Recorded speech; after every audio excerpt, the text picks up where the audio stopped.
Hey, bem-vindos a mais um episódio de Shutdown, o vosso podcast sobre tecnologia e negócios em português. O meu nome é Álvaro Samagai. Esta semana, o que é que temos? Temos mais AI. Continua a haver AI Wars por talento, por novos produtos, etc. E, portanto, é disso que vamos falar um bocadinho. Mas falar também de quais é que podem ser, ou alguns exemplos de modelos de negócio para esta nova era de AI. E, basicamente, acho que é isso.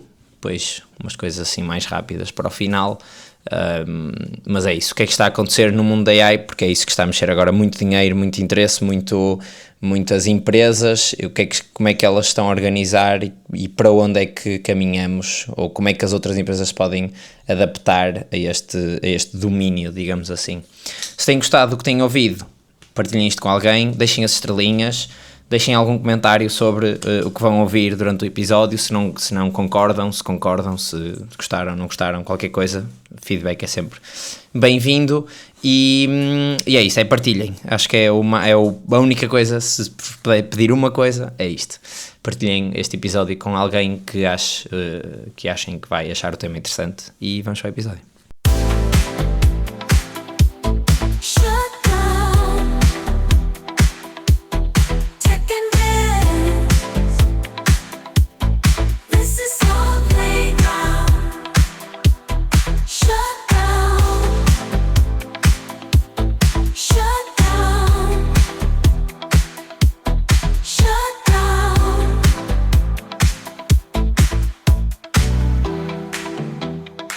Parece que afinal estas guerras de AI ainda não acabaram e um dos moves mais polémicos aconteceu esta semana.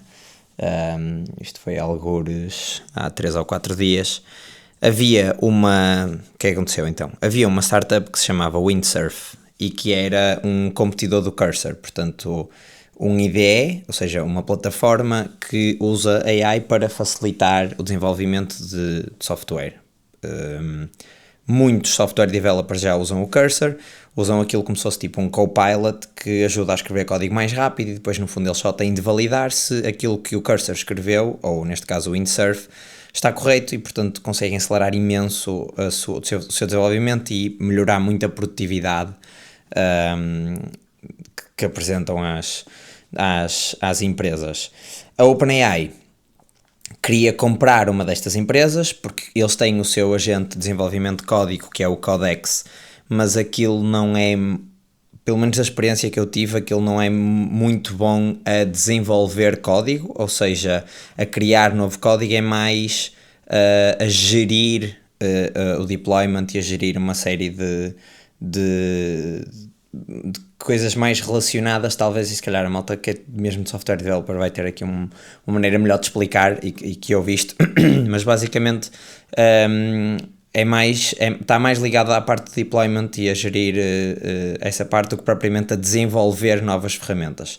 Ou seja, aquilo não é uma linha de comandos, não se liga, não é um IDE, portanto é uma plataforma online em que eu posso ligar o meu GitHub e posso lhe pedir algumas tarefas, mas basicamente a interface e mesmo as capacidades ainda são muito pobres. E quem trabalha com isto consegue confirmar que os melhores modelos para desenvolvimento de software são os da Anthropic, são os Claude, pelo menos são widely accepted como tal. Talvez os da Google possam fazer algum tipo de concorrência, mas os da OpenAI ainda não estão bem lá. E portanto a OpenAI queria comprar uma plataforma deste género para poder concorrer com o Cursor, com o Claude Code e com as próprias ferramentas do Gemini, porque viram que é uma oportunidade que se está a perder e portanto eles queriam entrar nesse mercado. E tinham uma proposta para comprar esta startup por 3 mil milhões de dólares.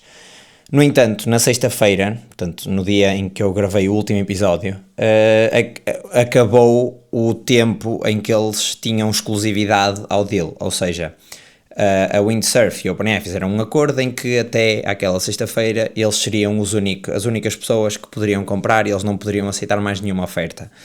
Acontece que esse deal acabou por não acontecer e aconteceram outras coisas. Porquê que o deal não aconteceu? Porque a Microsoft, neste momento, como foi um dos primeiros investidores da OpenAI, tem direito a toda a propriedade intelectual que a OpenAI possui. Portanto, no fundo, tem direito a conhecer os modelos e a todo o conhecimento e a toda a tecnologia que é desenvolvida dentro da OpenAI. E se a OpenAI comprasse a Windsurf, a própria Microsoft ia ficar com direitos à propriedade intelectual do software da Windsurf. E a OpenAI não queria isso, porque a Microsoft de repente já tem o VS Code, que é um dos IDEs mais utilizados no mundo, e não seria nada difícil implementar essa tecnologia que a Windsurf já desenvolveu nesse IDE, e portanto já tinham a distribuição, tinham a tecnologia. A OpenAI ficava sem qualquer tipo de vantagem aí, e eles no limite até podiam nem utilizar os modelos da OpenAI, e portanto eles ganhavam zero com isto. E houve uma série de negociações que não correram assim tão bem para o lado da OpenAI, e portanto o deal não aconteceu. O que é que aconteceu a seguir? Imediatamente a seguir, a Google avança para um deal que a malta tem chamado um Reverse Acqui-Hire. O que é uma Acqui-Hire?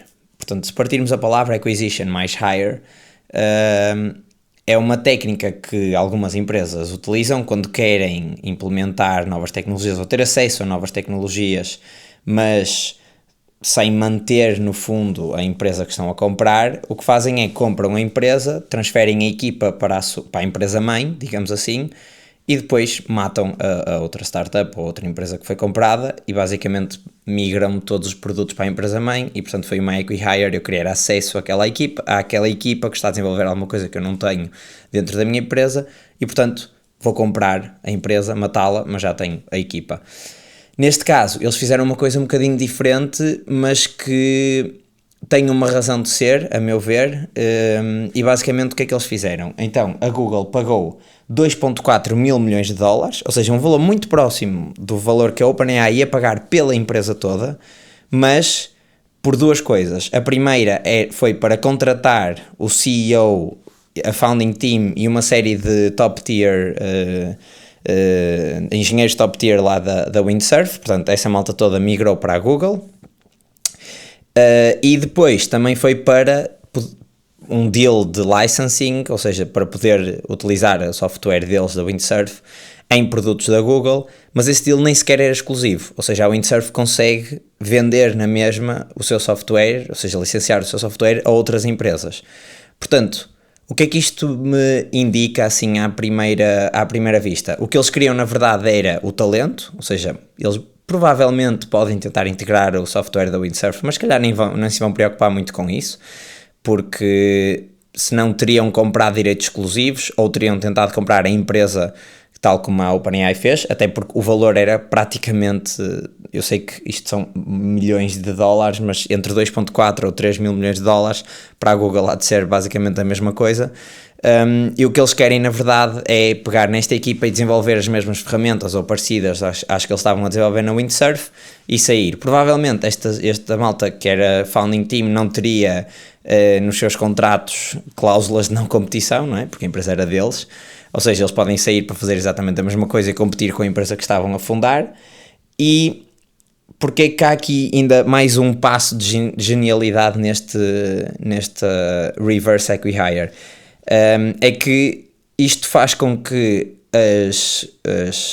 os processos de antitrust que a Google neste momento está a sofrer não se vejam agravados por causa disto, ou até que se crie um processo novo de a Google estar, no fundo, a tomar posições monopolísticas e de anti-concorrência dentro do mercado da AI. Ou seja, a Google diz que consegues operar na mesma, eu nem sequer tenho exclusividade sobre a tecnologia que acabei de comprar, não fez uma aquisição, portanto não comprou a empresa toda, ou seja, não tem qualquer tipo de cláusula de anticompetição que possa ser ativada aqui, antimonopólio, que os reguladores americanos possam depois castigar esta compra. Portanto, é mais arriscado, obviamente, é sempre melhor comprar alguma coisa que já está feita, mas claramente todas estas empresas estão a jogar no mesmo campeonato de vamos atrair o melhor talento, e na verdade o talento interessa muito mais do que aquilo que já foi construído, porque eles devem acreditar que a Google provavelmente vai conseguir ter modelos, ou seja, a Windsurf não desenvolve modelos, portanto eles vão conseguir dar-lhes as ferramentas. Simplesmente a Windsurf o que provavelmente desenvolveu, claro que não se sabe, não é? O código deles não é aberto, mas o que provavelmente desenvolveu foi um mecanismo, uma maneira de utilizar os modelos que já existem, estes Foundation Models, de forma a conhecer o código, portanto, no fundo, guiá-los a uma utilização melhor em termos de desenvolvimento de software. E isso é uma corrida a ouro neste momento, o que eu também já falei aqui noutros episódios, ou seja, acho engraçado estas empresas de software estarem a gastar bilhões de dólares em empresas que fazem software ou empresas que automatizam a criação de software quando eles próprios têm milhares de engenheiros a trabalhar nessas empresas. Mas isto mostra que isto está ao rubro e provavelmente ainda vamos ter mais uma série de mudanças, ou pelo menos uma série de movimentações como estas e mais aquisições de empresas e etc. E o facto de, no dia em que a exclusividade cai para a OpenAI, se calhar no dia seguinte a Google já tinha este acordo praticamente feito, significa que a própria Windsurf estava a falar com estas empresas e eles queriam fazer este deal. Como é que a Windsurf fica a seguir?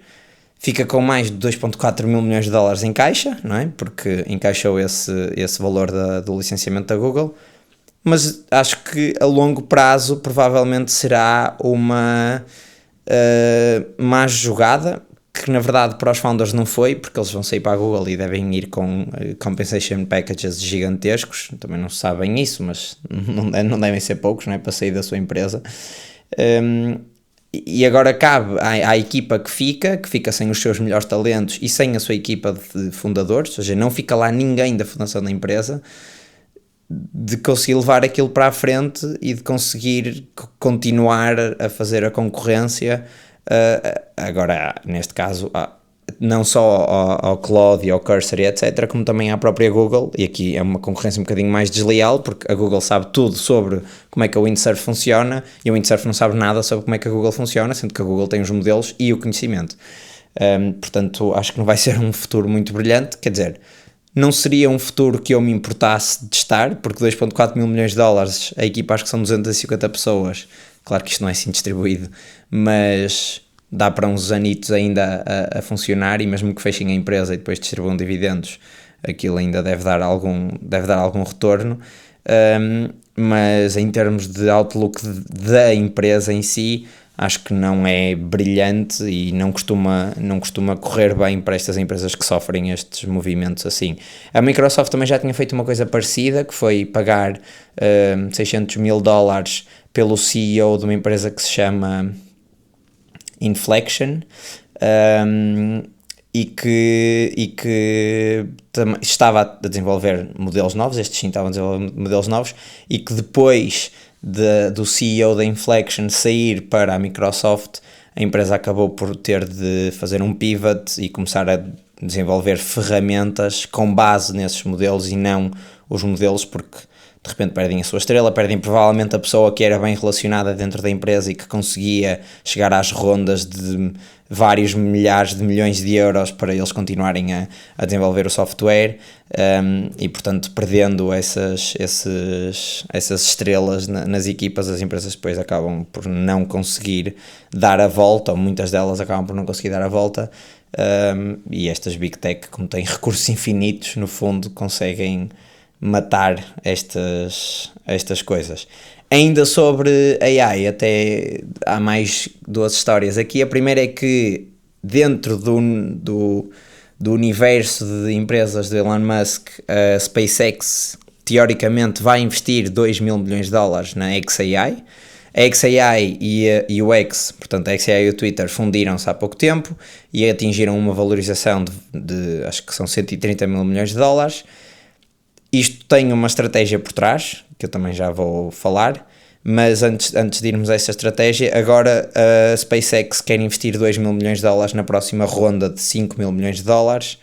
Isso faz com que a SpaceX passe a ser acionista e, portanto, que se dissipa aqui um bocadinho as fronteiras entre as empresas do Elon Musk, e sendo ele a pessoa que é comum a todas, ou seja, estas empresas têm mais acionistas, mas ele é comum a todas as empresas, fica numa posição muito mais interessante do que todos os outros acionistas que se calhar só são acionistas de uma ou outra, e portanto ele acaba quando as empresas passam a ser acionistas umas das outras, ele reforça a sua posição, porque passa a ser mais acionista da xAI via as ações que ele tem na SpaceX. Pronto, disse ações e acionistas muitas vezes, mas acho que deu para perceber. A premissa é que a SpaceX utiliza muito da tecnologia desenvolvida pela xAI, portanto os modelos da xAI, e que tem ainda mais parcerias, não só no desenvolvimento de novos foguetões e satélites, etc., como também em coisas mais corriqueiras, digamos assim, tipo customer support para o serviço Starlink, por exemplo, que já usa, pelos vistos, o Grok como chatbot de interface. Falando então da estratégia que estava por trás da xAI se fundir com a X, e acho que também está relacionado com aquilo que eu falei no último episódio, que foi a CEO sair. Basicamente a CEO sai porque fica debaixo de uma série de camadas, porque esta empresa nova passa a ter uma nova hierarquia, portanto ela não quer isso e acaba por sair. Mais ou menos, ela não disse quais eram as razões, mas aponta-se que seja uma coisa deste género. E depois, ela também era uma pessoa que era muito ligada a contratos de publicidade, ou seja, era muito forte, tinha muitos contactos em publicidade, e veio um bocadinho lavar a cara do X quando aquelas empresas todas decidiram parar os contratos de publicidade, quando o Elon Musk tomou conta daquilo, e de repente aquilo ficou ultra tóxico. Há números, eu se os encontrar ponho na descrição, de quanto é que aumentou o número de posts de hate speech e conteúdo xenófobo e etc. Portanto, aquilo factualmente e numericamente é possível medir que a plataforma ficou mais tóxica e com menos utilizadores, e portanto uma série de marcas cancelaram esses contratos de publicidade, e ela veio um bocadinho lavar a cara e desassociar a empresa de Elon Musk, digamos assim, para poder fechar alguns desses contratos de novo. O que acontece é que o Elon Musk já percebeu, e acho que está um bocadinho também a borrifar para esses contratos de publicidade, ou pelo menos para ser esse o modelo de negócio do Twitter, porque ele já percebeu que nunca vai ser uma rede social massiva, como é o Instagram ou o Facebook, e portanto todos os contratos grandes de publicidade nunca vão ser grandes o suficiente para aquilo dar o dinheiro que ele precisa para construir o Twitter. Na verdade, há dois contributos, digamos assim, ou melhor, um contributo e uma teoria minha, mas que eu acho que pode ser interessante explorar, que ele deu. A primeira foi que ele conseguiu cortar uma parte relevante da equipa e o Twitter não ficou muito pior, e isso provou e deu mote para muitos layoffs que aconteceram depois nas empresas tecnológicas. Ou seja, eles perceberam, eu consigo continuar a crescer e não ter 80% da minha equipa, acho que foram mais ou menos estes os números que ele conseguiu cortar. Ok, vamos tentar, e pronto, e as empresas começaram a fazer isso, e portanto acho que essa contribuição, mesmo que negativa, mas foi uma contribuição para o mundo tech, é inegável. A segunda, e é um bocadinho mais uma teoria, é que, lá está, eu acho que ele não quer saber desses contratos de publicidade, porque acha que não é esse o modelo de negócio ideal. Isso prova-se também com a fusão das duas empresas, com a xAI e a X. Portanto, a X neste momento, ou a empresa sendo a mesma, os modelos têm acesso, digamos, de uma forma mais legal, entre aspas, a todo o conteúdo que é gerado no Twitter. E o conteúdo que é gerado no Twitter, grande parte dele é gerado por humanos, apesar de ter os problemas que já falamos, mas isso depois reflete-se até no chatbot, digamos assim, mas é conteúdo gerado por humanos, conteúdo inédito, digamos assim, ou seja, não é conteúdo que mais ninguém consiga ter, portanto só a xAI é que tem acesso a grande parte daquele conteúdo, e também tem uma série de conhecimento, se calhar não direto, mas sobre interações humanas, que pode ser interessante para treinar também modelos AI. E no fundo, o que ele, ou pelo menos parece-me a mim, que o que ele quer fazer em termos de modelo de negócio é a rede social serve como fonte de dados para a empresa da AI, e é a empresa da AI que depois vai trazer o dinheiro, ou seja, que vai oferecer os serviços, vai oferecer os produtos com especificações, passando a pleonagem mais específicas, portanto verticais mais bem definidos, acesso a APIs e etc. E isso vem em grande parte dele ter acesso a uma fonte de dados que se calhar mais ninguém consegue ter acesso. E portanto, como é que ele monetiza o Twitter? Sim, ok, pode fazer uma série de publicidade, portanto de deals publicitários. Tem a monetização direta dos utilizadores por features exclusivas, que é o Twitter Blue e uma série de features que é preciso que as pessoas têm de pagar para ter acesso. E depois todo o acesso a dados, que vai direto para o XAI, e depois ele consegue vender também na própria API do Twitter, que é bastante cara se quisermos fazer scraping de muitos dados de lá. E portanto ele já percebeu que aquele modelo de negócio não é o modelo de negócio clássico de redes sociais, não vai funcionar, ou pelo menos ele não quer investir muita energia nisso. O que ele quer é, ok, a minha goldmine são os dados e é isto que eu vou vender tanto à minha própria empresa XAI como para outras empresas. Isto é uma estratégia interessante e que pode funcionar e que pode também levar a novas estratégias de empresas de mídia que queiram de certa forma vender os seus dados, que já estão também a começar a fazer, mas pronto, basicamente acho que é isso. A última história aqui sobre AI é sobre a Meta, o Mark Zuckerberg, que disse que ia investir centenas de billions, portanto isto são trilhões de dólares em AI, para construir multi-gigawatt AI data centers. Ele vai construir, pelo menos 2 já estão planeados. É um data center de 1 gigawatt que se chama Prometheus, que vai ficar online em 2026, e outro que é o Hyperion, que são 5 gigawatts, portanto maior do que o tamanho de Manhattan, data centers completamente massivos, porque ele quer apanhar as empresas OpenAI e Google que estão um bocadinho à frente, digamos assim, e 2, quer não estar dependente de empresas de hardware, está sempre dependente, tem de comprar os hardwares, não é? Mas não estar dependente de serviços de empresas de hardware para criar os seus modelos de super inteligência. E ele tem aqui, digamos, um bocadinho as costas quentes para estes investimentos massivos, que vão ser, lá está, trilhões de dólares, que é, ele consegue, ou pelo menos na teoria, que não tem acontecido, mas na teoria conseguirá distribuir o que quer que ele consiga criar em termos de modelos para um número gigantesco de utilizadores, que são os utilizadores do Facebook, do WhatsApp, do Instagram. Ou seja, ele tem as plataformas com mais utilizadores do mundo e, portanto, qualquer coisa que ele consiga distribuir via essas plataformas naturalmente terá um return on investment muito grande, porque a distribuição está feita, está criada, ou seja, ele só tem de conseguir empacotar aquilo de uma forma minimamente interessante para depois as pessoas utilizarem. E eu acho que ele sabe isso, não é? Não estaria a investir estes valores se não achasse que aquilo não lhe ia trazer dinheiro e, de certa forma, poder. E, portanto, eu acho que ele vai investir nisso com essa premissa. Vamos a mais uma história, que até é mais um artigo de opinião, mas vamos fazer aqui uma pausa. Li um artigo sobre o futuro da internet, também é uma coisa que eu tenho falado muito aqui. É um artigo do Economist, eu vou deixar aí o link, que se chama AI Scaling the Web. E basicamente o que é que o artigo fala? Fala daquele problema que eu também já discuti, que é o número de visitas a websites que não sejam websites de chatbots está a diminuir. A própria Apple disse que o número de pesquisas no Safari, portanto pesquisas no Google via Safari, diminuiu pela primeira vez em abril deste ano.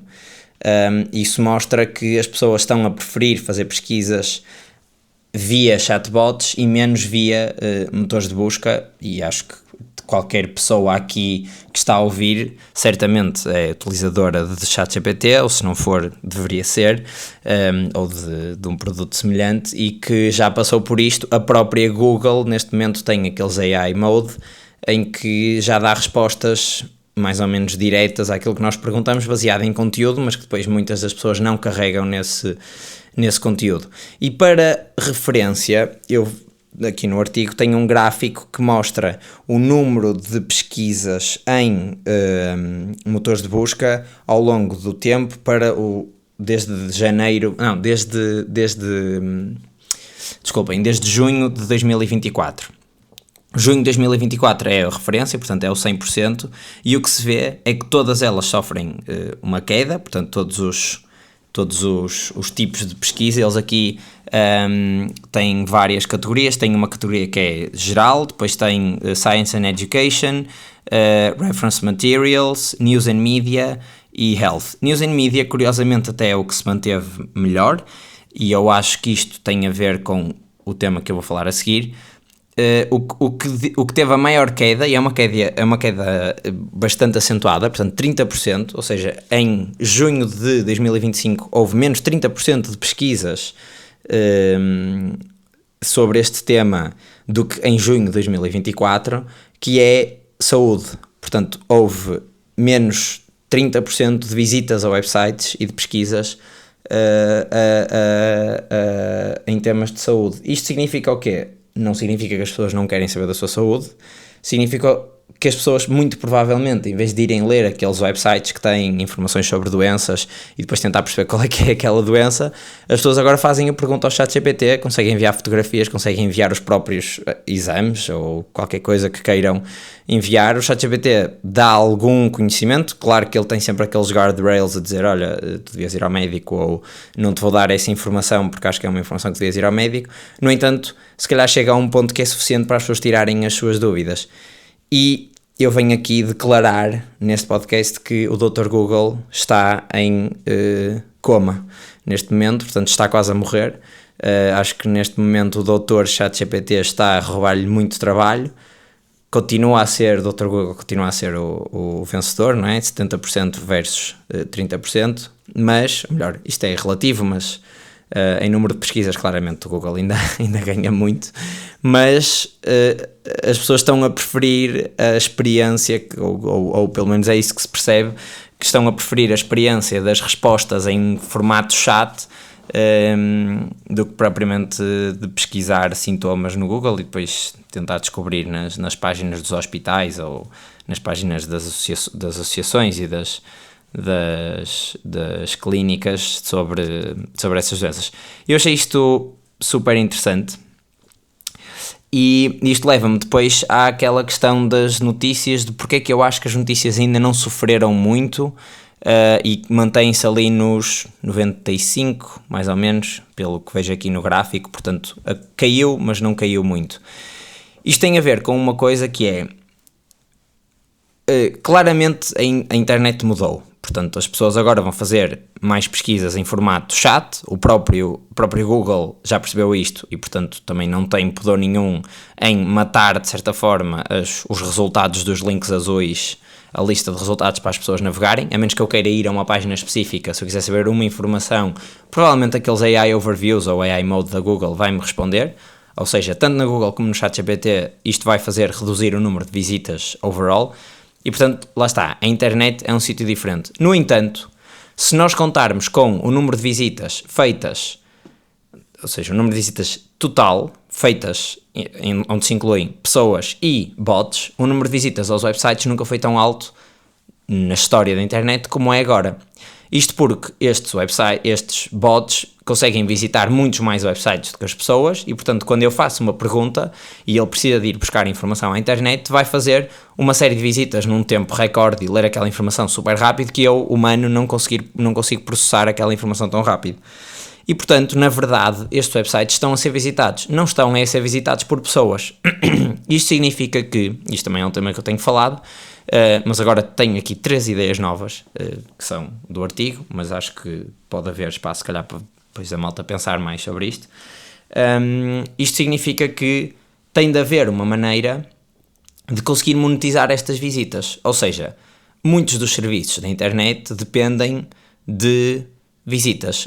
Muitos dos serviços pesquisáveis da internet dependem do número de visitas. Eu tenho um site de notícias, tenho um blog, tenho qualquer coisa. Essa informação que é pesquisável, eu vou eu consigo monetizá-la de duas formas, ou vendo publicidade anexa a essa informação, e as pessoas que leem aquela informação à partida também vão ver a publicidade, ou então vendo o acesso a essa informação.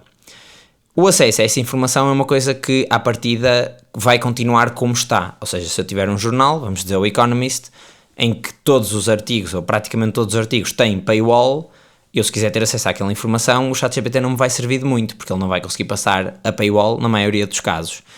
Portanto, acesso à informação eu vou continuar a vender, a menos que eles arranjem informação noutro sítio e, portanto, eu já não tenho de aceder a essa informação. Mas eu acho que é aqui que está o truque, ou melhor, é aqui que está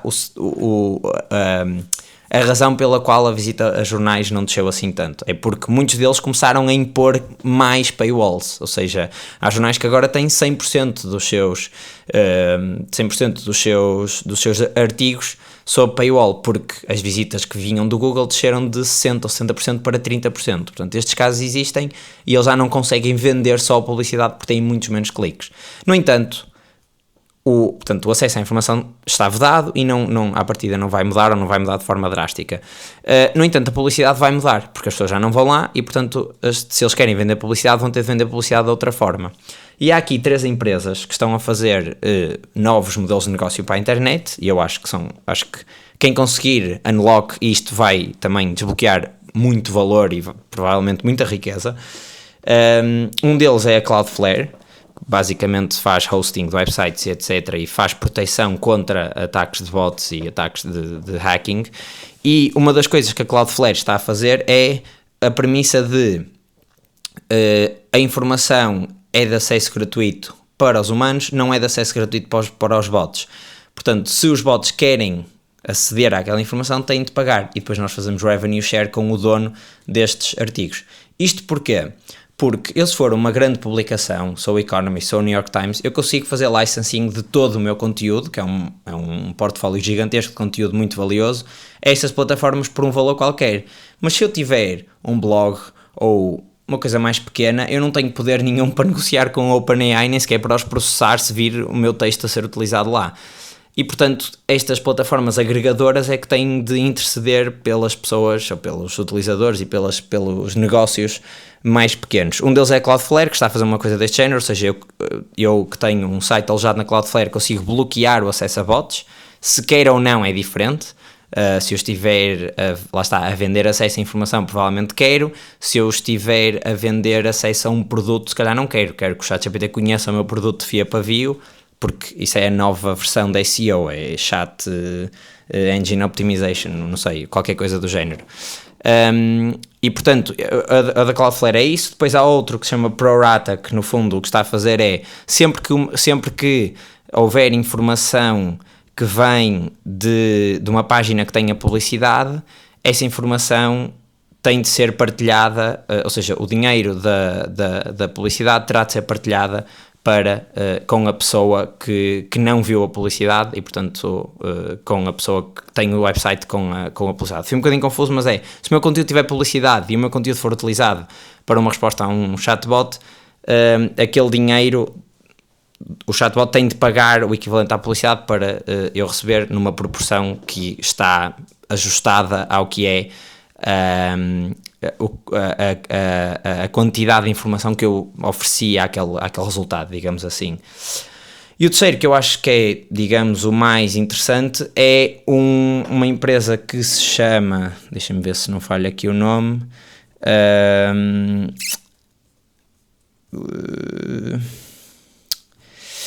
pois devia ter isto aqui mais à mão, está aqui, Tollbit, que no fundo é uma paywall para bots, ou seja, pessoas, IPs de pessoas ele deixa aceder, para bots oferece uma paywall, e estas empresas, como estão sedentas por informação, começam a pagar estas mini paywalls, e depois eu suponho que haja um revenue share em que a Tollbit fica com uma porcentagem e o resto da pessoa fica com o número equivalente ao número de visitas para aquele website.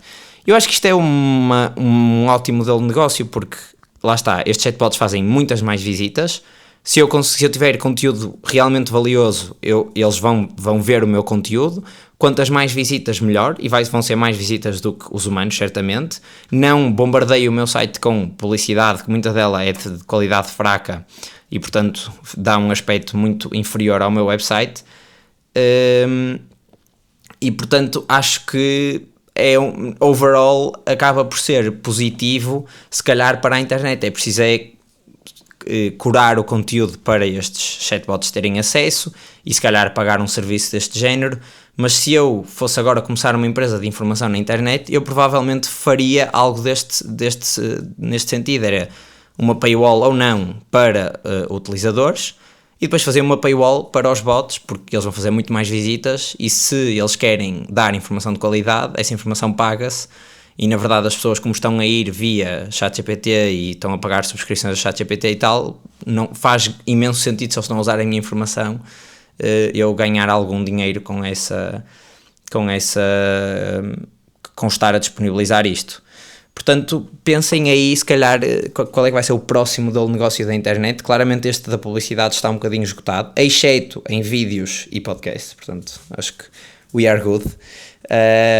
Porque são mais difíceis destes modelos, pelo menos para já, de conseguirem capturar esta informação, fazer transcribe da informação e depois partilhá-la numa forma útil, ou seja, são meios mídias que estão um bocadinho mais protegidos, mas pelo menos de conteúdo textual, acho que vai precisar de um novo modelo de negócio. E se forem vocês a desbloquear esse modelo de negócio ou a criar uma plataforma deste género, ou seja, podem copiar um destes modelos de negócio, mas se criarem uma boa plataforma deste género e conseguirem fazer com que as pessoas as utilizem, acho que é uma vitória e, portanto, têm aqui ideias de negócio, continuam a aprender.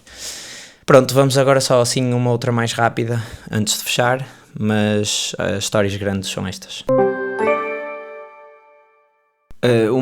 Uma coisa que eu me esqueci de dizer antes de ir aqui a duas ou três mais curtas e que está associado à questão de cada vez mais investimento em empresas de AI é uma trend que se tem visto nos mercados de VC, que é as empresas permanecerem privadas durante mais tempo. O que se tem visto então é que depois de alguns anos onde houve uma queda grande do investimento feito por venture capitals, ou seja, logo a seguir à Covid, como as taxas de juros eram muito baixas, as coisas que tinham mais risco e consequentemente mais retorno estavam muito populares e, portanto, 2021 foi um ano de ouro, como não houve nenhum em termos de dinheiro investido em startups e por fundos de venture capital. Depois a seguir houve uma queda muito grande, porque as taxas de juros aumentaram e, portanto, era mais seguro e rentável eu colocar o meu dinheiro noutros sítios. E, entretanto, este ano voltaram a subir, quase para os mesmos números de 2021, e isto muito associado ou muito encavalitado em grandes rondas para empresas gigantescas que já têm dimensão para estarem públicas na bolsa, como, por exemplo, a OpenAI, que já vale cerca de 300 mil milhões de dólares, e, portanto, há empresas cotadas em bolsa que não valem tanto dinheiro. E isto vê-se tanto nos mercados públicos, portanto a Nvidia chegou aos 4 trillions, o que cá em Portugal seriam 4 bilhões de dólares em termos de avaliação, foi a primeira empresa a chegar a esta avaliação, e por exemplo a CoreWeave, que é muito mais pequena, mas também é um provider de cloud computing, já viu o seu valor de capitalização de mercado subir 300% desde que foi listada, portanto desde o IPO em março.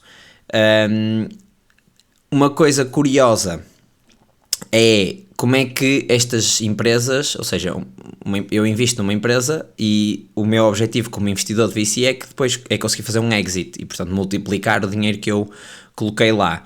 Se estas empresas se mantêm privadas e sem dar dividendos durante muito tempo, como é que eu tenho liquidez para depois conseguir investir outra vez, não é? Porque o dinheiro está lá parado, entre aspas, na empresa.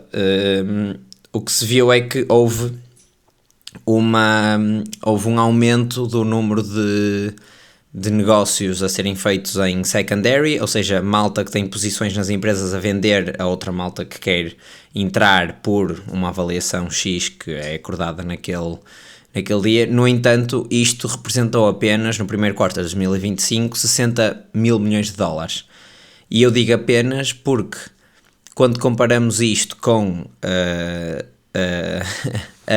o que é transacionado no mercado público, só a Nvidia, durante o mês passado, teve um valor médio de transação diário de 26 mil milhões de dólares. Portanto, 60 mil milhões de dólares num quarter é bastante pouco, mas é suficiente para dar alguma liquidez para os fundos depois continuarem a investir. Fundos estes, muitos deles que já são tão grandes, que conseguem fazer uma coisa que se chamam Evergreen Funds ou Continuous Funds, que no fundo eles conseguem um fundo a funcionamento normal, há um período de 10 anos e ao final desses 10 anos, nos primeiros anos investe-se, nos últimos a empresa cresce e depois ao final dos 10 anos tenta-se recolher algum profit disso. Eles acabaram um bocadinho, estes fundos grandes tipo a Sequoia ou a Lightspeed Venture, eles acabaram um bocadinho com esse formato e o que fazem agora têm sempre dinheiro a entrar no fundo, ou seja, é um fundo contínuo, e conseguem manter as suas posições durante muito mais tempo, porque o objetivo deles é também garantir que as empresas não têm pressão do mercado para fazer coisas que não querem fazer, que se calhar vai pôr um limite a políticas de growth gigantescas. Por exemplo, a OpenAI provavelmente quando se tornar uma empresa pública, e digo quando porque acho que é inevitável apesar de tudo, não vai haver pressão de muitos shareholders que vão entrar naquele momento de ela de repente se tornar se calhar mais profitable e vai haver menos desculpas ou as desculpas vão ser menos aceites se houver uma má gestão. Enquanto elas são privadas, não, é possível fazer muito mais coisas porque não existe essa pressão. E portanto isto é uma trend que se tem visto. Ainda agora no final do ano o SoftBank vai supostamente investir 32 mil milhões de dólares na OpenAI, e que este valor, só para termos uma comparação, é maior do que qualquer IPO, ou seja, é maior do que o valor de qualquer IPO que tenha acontecido. E portanto eles, na verdade, estas empresas não precisam de fazer IPO para ter liquidez, porque estes fundos gigantescos continuam a investir nestas empresas e acabam por investir muito. E cerca de 50% foi deste último quarter de 2025 foi em empresas que já estão em fase de muito growth, ou seja, já passaram pre-seed, já passaram early stage, já estão mesmo, o objetivo é serem empresas gigantescas e que valem vários bilhões, e portanto se calhar o objetivo é criar não sei qual é que seria o nome, um unicórnio é uma empresa avaliada num bi, é um trilicórnio, não sei. Pronto, é uma empresa avaliada num tri e acho que ainda não existe, mas se calhar em breve poderá existir. Em termos de, assim, notícias mais rápidas, queria falar sobre duas coisas principalmente. A primeira tivemos a Perplexity a anunciar o seu browser baseado em AI, que é o Comet, e que está só para já disponível para a malta que tem o Perplexity Pro, mas isto é claramente um shift de todas estas empresas que querem ir buscar market share ao search, portanto, muito o tema deste episódio, e ter um browser permite que eles não estejam dependentes do Google Chrome, neste caso, para interagirem com as suas plataformas, conseguem fazer o search diretamente lá e conseguem dar primazia aos seus modelos e ter dados do que é que as pessoas andam a pesquisar para depois melhorar ainda mais os seus modelos de search, coisa que com o Chrome estavam dependentes, e provavelmente as pessoas utilizariam muito mais o Google Search do que outra coisa qualquer utilizando o Chrome. Fala-se que a OpenAI, para além do seu serviço de search, que já está disponível há muito tempo, também está a criar um browser exatamente para entrar nesta guerra, e portanto assim de repente vamos ter o Chrome, vamos ter o browser da OpenAI, vamos ter o browser da Perplexity, temos o dia da Browser Company que tinha o Arc. Ou seja, há aqui de repente uma browser wars, porque efetivamente se pensarmos bem, é uma das plataformas mais utilizadas pelos utilizadores que estão online, portanto muita gente no mundo. E o outro tema é o impacto que a tour do Bad Bunny vai ter em Puerto Rico. Ele vai dar 30 concertos agora em Porto Rico e estima-se que o impacto económico de dar esses concertos seja de 186 milhões de dólares, e isto inclui desde novos trabalhos, portanto, eu estou a dar aqui estimativas que o governo porto-riquenho deu, desde 3.600 novos trabalhos, 600 mil novos visitantes, o que é inédito porque no verão é a época baixa da zona das ilhas que se situam no Bar das Caraíbas, e portanto vai trazer muita gente para aquela zona, 35 mil noites de hotel, ou seja, vai dinamizar imenso uma ilha que se calhar não ia ter tanto turismo como se não tivesse lá 30 concertos a acontecer. Outro facto interessante é que ele na tour mundial que vai fazer vendeu 2,6 milhões de bilhetes, portanto todos os outros concertos que dá fora de Porto Rico, e que não inclui os Estados Unidos, e portanto é uma dimensão gigantesca, e dá para perceber que mesmo se ele vendesse cada bilhete a €1, que não é verdade, era bastante dinheiro, portanto pensem quanto é que isto não se representa em termos de revenue, porque os bilhetes vão desde os €100 até aos X, para aqueles bilhetes VIP. É isto por hoje. Já sabem, se têm gostado, partilhem isto com alguém. É a melhor maneira de me fazer chegar a mais pessoas, de continuar aqui a criar podcast enquanto a AI não me rouba pelo menos este cantinho. E é isso, e vamos para a semana.